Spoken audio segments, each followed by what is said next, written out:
So we're going to talk a little bit about the HAES movement, or health at every size. And this has come out recently, and basically it's a whole movement designed to allow people to focus on their health and actual markers of what it means to be healthy and not just weight. And so this goes down to a lot of things in terms of like physical ability, race, and then also weight and things of that nature. And so the idea is that you can be healthy no matter what your body looks like, and therefore you should be afforded the same type of care.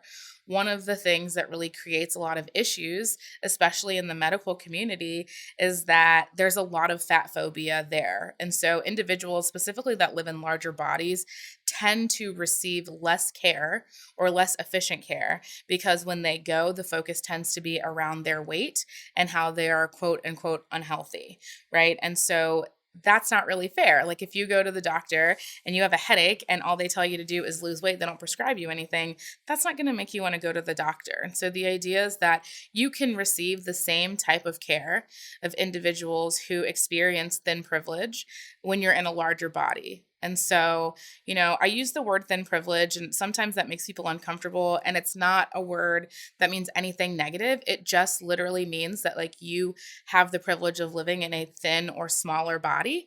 And so you experience the world different than someone that maybe lives in a larger body in terms of the access that you have to things. And so health at every size is extremely important. And I think I talked a little bit about this with intuitive eating. They kind of sit together because it really allows you to break down all of those pieces of diet culture and start moving away from that into an environment that celebrates the victories of every different type of body and what they do. And so it's finding a healthy relationship with movement, like moving to celebrate your body and not to punish it, right? If you don't like cardio, don't do cardio. Like there's no rule that says you have to get on a treadmill every day, right? Like you should enjoy the way that your body moves because it's strong and capable enough to move in that way. And that's kind of the beauty of the health at every size movement. And so one of the things that has come along with that movement is the body positivity movement. So I want to talk a little bit about that too.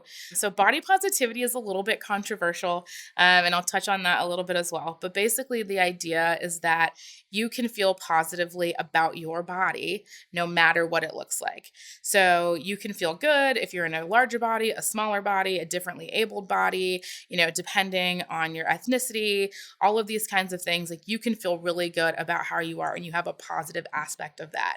And you're able to move through that world and share that positivity with other people and create a community around that that's not fat shaming, that doesn't have guilt, that doesn't center everything around the value of food.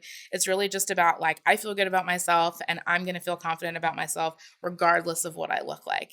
And so some people don't love that, right? There's a little bit of concern about like, well, is it kind of backwards thinking to say that I have to be positive about my body all the time?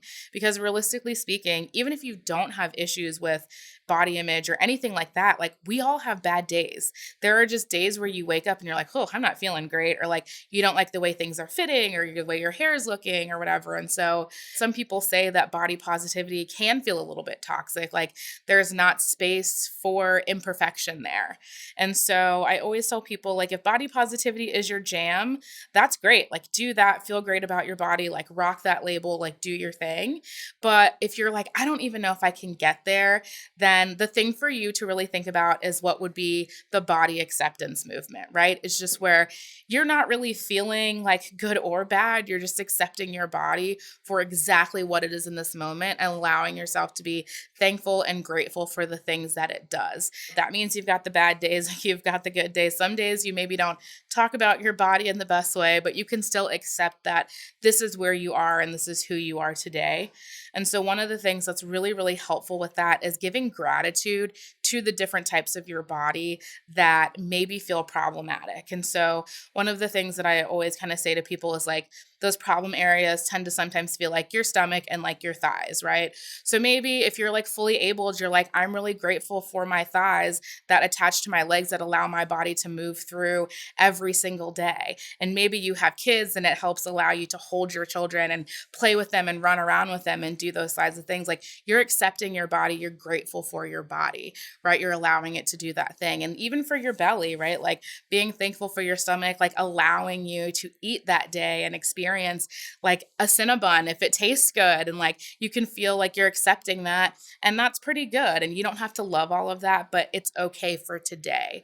And so all of these things kind of intermingle just to say that, like, regardless of the size of your body, like you should feel good about being able to just be however you are, and that you are afforded every single type of opportunity, whether it be professional or medical or whatever, regardless of what your body looks like. So there's definitely like websites you can look on and try to find different practitioners that specifically align with HAES.